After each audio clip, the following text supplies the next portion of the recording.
I'm not saying it, Constitution says so. ये video सुना आपने, एकदम छोटा सा लगाया है, आपको समझ नहीं आएगा कि होगा क्या हुआ है। दरअसल ये देश के कानून मंत्री हैं किरण रिजिजू, ट्राइबल समाज से आते हैं। इन्होंने कहा ये मैं नहीं कह रहा हूं, ये संविधान कहता है। दरअसल पत्रकार इनसे सवाल पूछ रहा था कि क्या सुप्रीम कोर्ट में जजों की भर्ती सरकार करना चाहती है। उन्होंने कहा कि ये मैं नहीं कह रहा हूं, ये संविधान कहता है। डॉक्टर अंबेडकर ने कॉलेजियम सिस्टम को खारिज किया था। वो पक्ष में थे जुडिशियल कमीशन के, जैसे यूपीएससी की भर्ती होती है।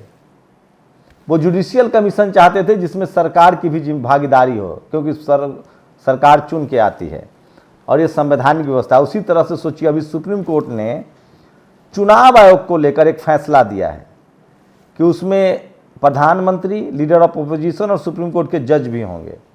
मतलब सुप्रीम कोर्ट के जज अपने आप को हर जगह घुसा रहे हैं। इसीलिए किरण रिजिजू ने कहा है कि हाई कोर्ट और सुप्रीम कोर्ट सरकार नहीं है, सबसे ऊपर संविधान है, संसद है। संसद जो कानून बनाती है, वो काम है सुप्रीम कोर्ट, हाई कोर्ट को पालन करवाना। अब सोचिए कि लगातार किरण रिजिजू की आलोचना हो रही है टीवी में, अखबार में। किरण रिजिजू के एक बयान को बताया जा रहा है कि उन्होंने तमाम पूर्व जजों को धमकी दे दी कि आपको भुगतना पड़ेगा। दरअसल पूरा मामला समझिएगा। बहुत लोग मुझ पर अब ठप्पा लगा देंगे कि मैं बीजेपी का प्रवक्ता बन गया हूं, ऐसा नहीं है। मैं संविधान के साथ हूं, मैं एससी एसटी ओबीसी के अधिकारों के साथ हूं। दरअसल हो क्या रहा है, विल्सन साहब जो कि डीएमके के सांसद हैं, उन्होंने सवाल पूछा संसद में कानून मंत्री से कि एससी एसटी ओबीसी के जजेस क्यों नहीं भर्ती हो रहे हैं। सुप्रीम कोर्ट में 34 में से 3 ही जज एससी एसटी ओबीसी के हैं, बाकी सब सवर्ण जज हैं, जनरल कैटेगरी के जज हैं। हाई कोर्टों की भी स्थिति वैसे ही है। यहां तक कि 534 जजों में से जो भर्ती हुई है अब तक देश में, उसमें सिर्फ 34 जज जो हैं एससी एसटी ओबीसी के हैं। D Y Chandrachud Allahabad high court से सुप्रीम कोर्ट आ गए हैं। उनके कॉलेजियम में जितनी जजों की भर्ती हो रही है वो ज़्यादातर सवर्ण ही है। अभी 2 लोगों के मार्कशीट के नंबर जारी हो रहे हैं। सोचिए, दोनों ने रिटेन क्वालिफाई किया था, लेकिन इंटरव्यू में उनके नंबर काट लिए गए और वो जज नहीं बन पाए। तो लोअर कोर्ट में जहाँ एग्जाम है वहाँ इंटरव्यू में नंबर कट रहा है। हाई कोर्ट, सुप्रीम कोर्ट में कॉलेजियम सिस्टम है, एससी एसटी ओबीसी को जगह नहीं मिल रही है। मैंने कई वीडियो भी इस पर बनाए हैं। मैं आपको बता दूं, मैं फिर कह रहा हूं कि अगर मोदी सरकार अगर कॉलेजियम सिस्टम खत्म करती है और जुडिशियल कमीशन लाती है, तो मैं इस सरकार का समर्थन करूंगा। क्यों करूंगा, समझ लीजिए।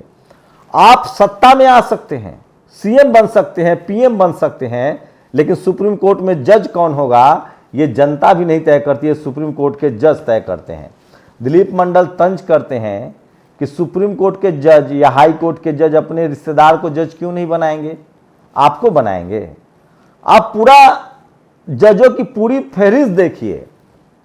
7 साल सुप्रीम कोर्ट के जज रहे डीवाई चंद्रचूड़ के पिताजी। तो पिता, बेटा, चाचा, फूफा, पूरा अंकल सिंड्रोम चल रहा है सुप्रीम कोर्ट में। और बहुजनों के खिलाफ सारे फैसले हाई कोर्ट, सुप्रीम कोर्ट से ही आते हैं। आरक्षण पर रोक फाइनली सरकार जब जारी कर देती है तो कहां से लगता है, हाई कोर्ट में रोक लगा देती है। एससी एसटी एक्ट कहां से बर्बाद हुआ था, सुप्रीम कोर्ट से बर्बाद हुआ था। अब कुछ लोग तर्क दे रहे हैं कि ये सरकार अपना जज भर्ती कर लेगी। ठीक है, मान लिया ये तर्क सही है, अपना भर्ती कर लेगी। मान लिया चुनाव आयोग अपना आदमी बना लेगी, लेकिन कल सरकार अगर बदल गई तो, अगर यही परिपाटी रही और कल सरकार हट गई तो, कम से कम 5 साल पर आपको मौका तो है सरकार बदलने का। मैं फिर कह रहा हूं कि इस देश में जो तमाम गड़बड़ियां हो रही है उसके पीछे जुडिशियल सिस्टम है। हाई कोर्ट, सुप्रीम कोर्ट से फैसले नहीं आते हैं। लोअर कोर्ट की स्थिति क्या आप देख रहे हैं।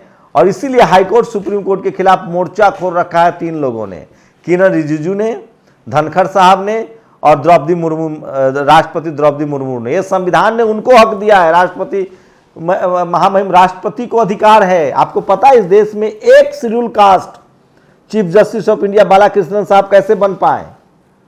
जब वाजपेयी प्रधानमंत्री थे और के.आर. नारायणन जो दलित समाज से थे राष्ट्रपति थे, तब उन्होंने फाइलें लौटा दी थी कि इसमें एससी एसटी का जज कहां है, महिलाएं कहां हैं। तब जाकर जज बनाए गए थे बालाकृष्णन साहब, और उसके बाद सुप्रीम कोर्ट आए और फिर उनको सुप्रीम कोर्ट में चीफ जस्टिस ऑफ इंडिया का मौका मिला। तो चीजों को समझिए, सोचिए। इस देश में जो लोग घोर बीजेपी समर्थक हैं वो घोर तरीके से सुप्रीम कोर्ट के कोलिजियम सिस्टम के समर्थक हैं। अभी डीवाई चंद्रचूड़ साहब का एक और ट्वीट वायरल हो रहा है, वो कह रहे थे मैं मिडिल क्लास फैमिली से था, वो भी साबित हो गया कि उनके पेरेंट्स जमींदार थे। अभी उन्होंने खुद कहा कि सेलिंग एक्ट में मेरी ज़मीनें जब्त हो गई थी। ये बात सच है कि ज़मीनें जब्त हो गई थी, लेकिन उसके बाद भी वो बड़े परिवार से थे। उनके पिताजी 7 साल तक जज रहे हैं, वो अच्छे परिवार से थे। अच्छी बात है, होना चाहिए सबको। हम लोग इसी की तो लड़ाई लड़ रहे हैं कि सबको बराबरी का हक मिले। तो मैं फिर कह रहा हूं कि कोलिजियम सिस्टम किसी भी तरह से इस देश के 85-90% लोगों के खिलाफ है। किसान, जाट, गुर्जर, पटेल, मराठा, ये लोग जज ही नहीं है। ओबीसी की तो ऐसे हजारों जातियां हैं जिनके सुप्रीम कोर्ट में जज ही नहीं है। अभी तो जजों की यह स्थिति है कि ठाकुर समाज के भी जज नहीं है। तो जुडिशियल, जैसे लोअर जुडिशियरी में आरक्षण हो, एग्जाम हो रहा है, कुछ जगह आरक्षण है, तब ये स्थिति है। हाई कोर्ट, सुप्रीम कोर्ट में तो कोलिजियम सिस्टम है। अगर किरण रिजिजू लगातार कोलिजियम सिस्टम पर अटैक कर रहे हैं और वो कह रहे हैं कि जजों की भर्ती जो संवैधानिक दायरा है उसके हिसाब से होगा, लेकिन उनको टारगेट किया जा रहा है। तो मीडिया का कैरेक्टर समझिए। आप भले बीजेपी में हो, जैसे सोचिए बंगारू लक्ष्मण, उनको नाप दिया गया, बीजेपी के अध्यक्ष थे। अब किरण रिजिजू और ओपी धनखड़ साहब को टारगेट किया जा रहा है। मैं फिर कह रहा हूं कि इस देश के बहुजनों को सोचना चाहिए। आप मुद्दों का सिलेक्शन अपने हित और नुकसान, नफा नुकसान देखकर कीजिए। अंधा बनकर न किसी का समर्थन कीजिए न किसी का खिलाफत कीजिए। कोलिजियम सिस्टम जब तक नहीं हटेगा, Jat, Gurjar, Patel, Maratha, SC, ST, OBC को जज बनने की, जजों में भागीदारी नहीं मिलेगी। सोचिए, अमेरिका में एक भारतीय मूल की महिला जज बनी, कितनी खुशी की बात हुई। अमेरिका में एक ब्लैक समाज की महिला जज बनी सुप्रीम कोर्ट में, कितनी खुशी दौड़ी उस देश में, अमेरिका जैसे देश में।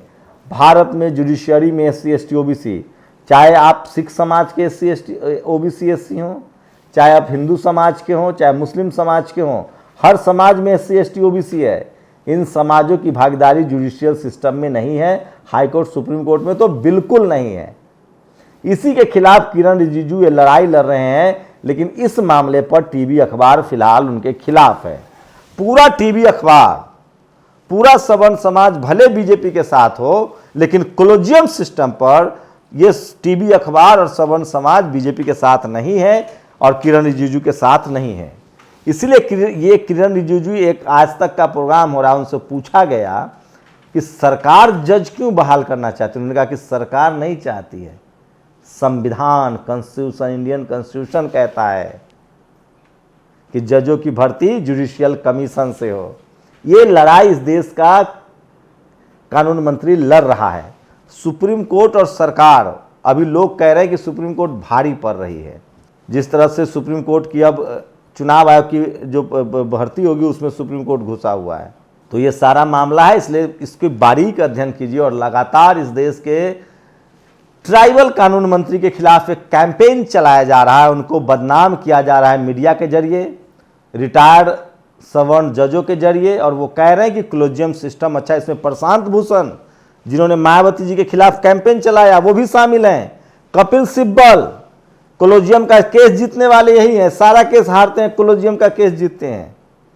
तो कोलिजियम सिस्टम इस देश के किसानों और SC, ST, OBC के खिलाफ है। उस वजह से सुप्रीम कोर्ट, हाई कोर्ट में उनकी जजों की भागीदारी है, जो डाइवर्सिटी है, वो नहीं पूरी हो पा रही है। सब जगह अलग अलग खेल है। मीडिया में इसलिए नहीं जा रहे हैं क्योंकि वहाँ रिजर्वेशन नहीं है, प्राइवेट सेक्टर है, आपको जाने नहीं देंगे। जुडिशियरी में collegium system, high court, supreme court में, कॉलेज, यूनिवर्सिटी में नंबर, वाइवा के नाम पर नंबर काट लेते हैं। तो हर जगह अलग अलग तरीका अपनाकर कोशिश यही है कि SC, ST, OBC और किसान जाति के लोग जो हैं वो खेल से बाहर रहें। अब आप बताइए कि क्या मैं बीजेपी का समर्थक हूं या इस देश के संविधान का पक्षधर हूं और इस देश की बहुजन आबादी, जो 90% आबादी है, SC, ST, OBC, Jat, Gurjar, Patel, Maratha, किसान जातियां, क्या उनको जज नहीं बनना चाहिए? क्या उनके हक अधिकार की रक्षा नहीं होनी चाहिए? आप लोग की प्रतिक्रिया बहुत ज़रूरी है। शुक्रिया। नेशनल दस्तक की आपसे गुजारिश है कि अगर इसको बचाना चाहते हैं तो नेशनल दस्तक को सब्सक्राइब करने के लिए रेड कलर के सब्सक्राइब बटन को दबाएं, फिर बेल आइकन की घंटी दबाएं। नेशनल दस्तक को बचाने के लिए बहुत जरूरी है कि हर खबर को शेयर करें, लाइक करें, कमेंट जरूर करें।